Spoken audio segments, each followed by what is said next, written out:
पूर्वी चंपारण।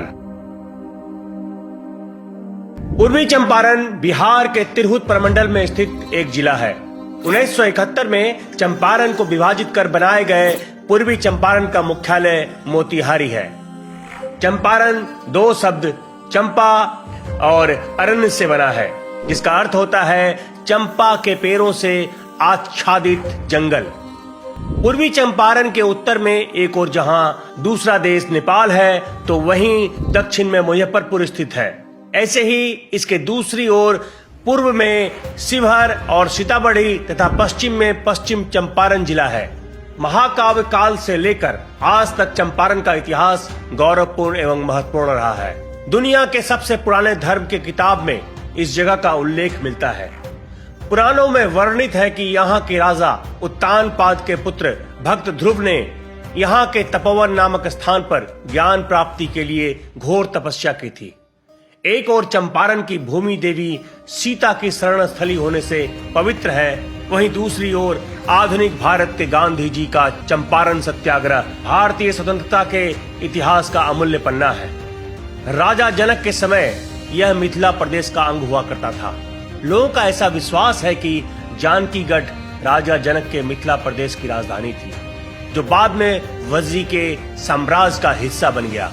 भगवान बुद्ध ने भी यहाँ अपना उपदेश दिया था, जिसकी याद में तीसरी सदी में प्रियदर्शी अशोक ने स्तंभ लगवाए और स्तूप का निर्माण कराया। गुप्त वंश तथा पाल वंश के पतन के बाद चंपारण कर्नाट वंश के अधीन हो गया। मुसलमानों के अधीन होने तक तथा उसके बाद भी यहाँ स्थानीय क्षत्रपों का सीधा शासन रहा। भारत के स्वतंत्रता संग्राम के समय चंपारण के ही एक रैयत एवं स्वतंत्रता सेनानी राजकुमार शुक्ल के बुलावे पर महात्मा गांधी अप्रैल 1917 में मोतिहारी आए और नील के फसल पर लागू 3 कठिया खेती के विरोध में सत्याग्रह का पहला सफल प्रयोग किया। आजादी की लड़ाई में यह एक नए चरण की शुरुआत थी। बाद में भी बापू यहाँ कई बार आए। अंग्रेजों ने चंपारण को सन 1866 में ही स्वतंत्र इकाई बनाया था, लेकिन 1971 में इसका विभाजन कर पूर्वी तथा पश्चिमी चंपारण बना दिया गया। ऐतिहासिक जगह होने के कारण यहाँ आज भी कई ऐतिहासिक स्थल स्थित है। तो चलिए आपको एक एक करके इनकी जानकारी देते हैं। केसरिया का बौद्ध स्तूप मोतिहारी से तकरीबन 35 किलोमीटर दूर साहेबगंज चकिया मार्ग पर लाल छपरा चौक के पास अवस्थित है प्राचीन ऐतिहासिक स्थल केसरिया। यहाँ एक वृहद बौद्ध कालीन स्तूप है, जिसे केसरिया स्तूप के नाम से जाना जाता है। वर्ष 1998 में भारतीय पुरातत्व विभाग द्वारा उत्खनन के उपरांत इस जगह का पर्यटन और ऐतिहासिक रूप से महत्व बढ़ गया है। पुरातत्ववेत्ताओं के अनुसार यह बौद्ध स्तूप दुनिया की सबसे ऊंचा स्तूप है। यह स्थान राजधानी पटना से तकरीबन 120 किलोमीटर और वैशाली से तकरीबन 30 मील की दूरी पर अवस्थित है। लौरिया नंदनगढ़ अरेराज अनुमंडल के लौरिया गांव में स्थित है अशोक स्तंभ, जिसकी ऊंचाई तकरीबन 36.5 फीट है। इस स्तंभ का निर्माण 249 ईसा पूर्व सम्राट अशोक के द्वारा किया गया था। इस पर प्रियदर्शी अशोक लिखा हुआ है। इस स्तंभ को स्तंभ धर्मलेख के नाम से भी जाना जाता है। सम्राट अशोक ने इसमें अपने 6 आदेशों के संबंध में लिखा है। अनुमान के अनुसार इस स्तंभ का कुल वजन 40 टन है। कहा जाता है कि इस स्तंभ के ऊपर जानवर की मूर्ति थी, जिसको कोलकाता संग्रहालय में भेज दिया गया। गांधी स्मारक मोतिहारी चंपारण की शान का प्रतीक गांधी मेमोरियल स्तंभ, जिसका शिलान्यास 10 जून 1972 को तत्कालीन राज्यपाल D.K. वरूज के द्वारा किया गया था। 18 अप्रैल 1978 को वरिष्ठ गांधीवादी विद्याकर कवि ने इस स्तंभ को राष्ट्र को समर्पित किया। इस स्तंभ का निर्माण महात्मा गांधी के चंपारण सत्याग्रह की याद में शांति निकेतन के मशहूर कलाकार नंदलाल बोस के द्वारा किया गया। चुनार पत्थर से निर्मित इस स्तंभ की लंबाई 48 फीट है। स्मारक का निर्माण ठीक उसी जगह किया गया जहां गांधी जी को 18 अप्रैल 1917 में धारा 144 का उल्लंघन करने के जुर्म में अनुमंडल पदाधिकारी की अदालत में पेश किया गया था। जॉर्ज ऑरवेल स्मारक अंग्रेजी साहित्य के महान लेखक जॉर्ज ऑरवेल का जन्म 25 जून 1903 को मोतिहारी में हुआ था।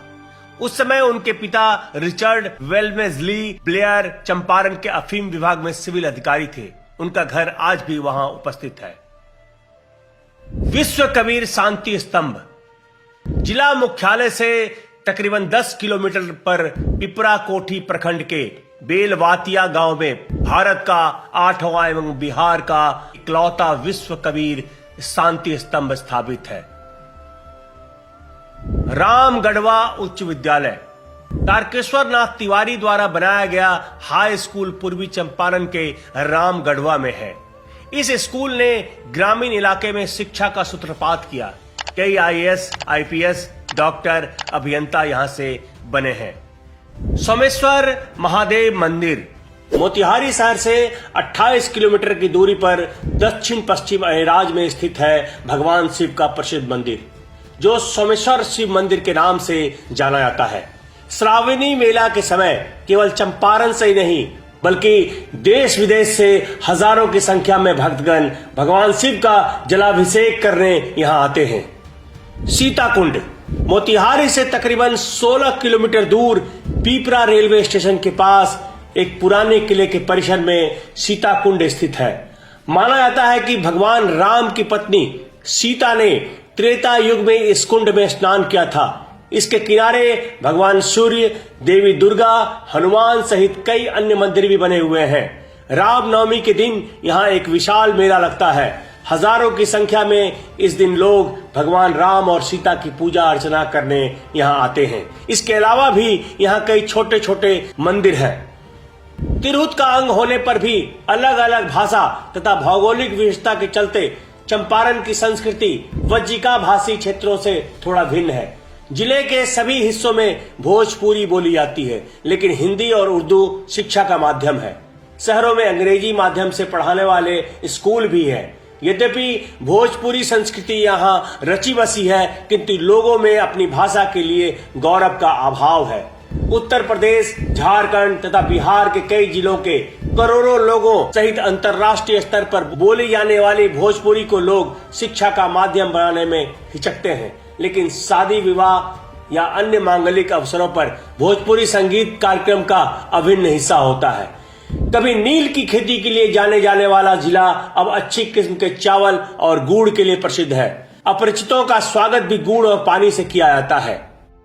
पूरे बिहार की तरह छठ पूजा भी यहाँ के लोगों का एक महत्वपूर्ण पर्व है। इसके अतिरिक्त होली, दिवाली, दुर्गा पूजा, महाशिवरात्रि, रक्षाबंधन, गुरु पूर्णिमा, सतुवानी, चकचंदा आदि हिंदुओं का प्रमुख त्योहार है। वहीं मुसलमानों का ईद, बकरीद और मुहर्रम बड़े धूमधाम से मनाते हैं। गंडक, बागमती तथा इसकी अन्य सहायक नदियों के मैदानों में होने से पूर्वी चंपारण की उपजाऊ मिट्टी खेती के लिए उपयुक्त है। हिमालय के गिरिपात क्षेत्र से रिसकर भूमिगत हुए जल के कारण तराई क्षेत्र को यथेष्ट आर्द्रता उपलब्ध है, इसलिए यहाँ दलदली मिट्टी का विस्तार है। लोगों के जीवन का मुख्य आधार कृषि और गृह उद्योग है। उत्तम कोटि के बासमती चावल तथा गन्ने के उत्पादन में जिले को ख्याति प्राप्त है। कुल मिलाकर देखा जाए तो यह जिला बिहार के अन्य जिलों की तरह अपने समृद्ध इतिहासों से भरपूर है, लेकिन देखरेख के अभाव में अपनी समृद्धि खो रहा है। आज के लिए बस इतना ही।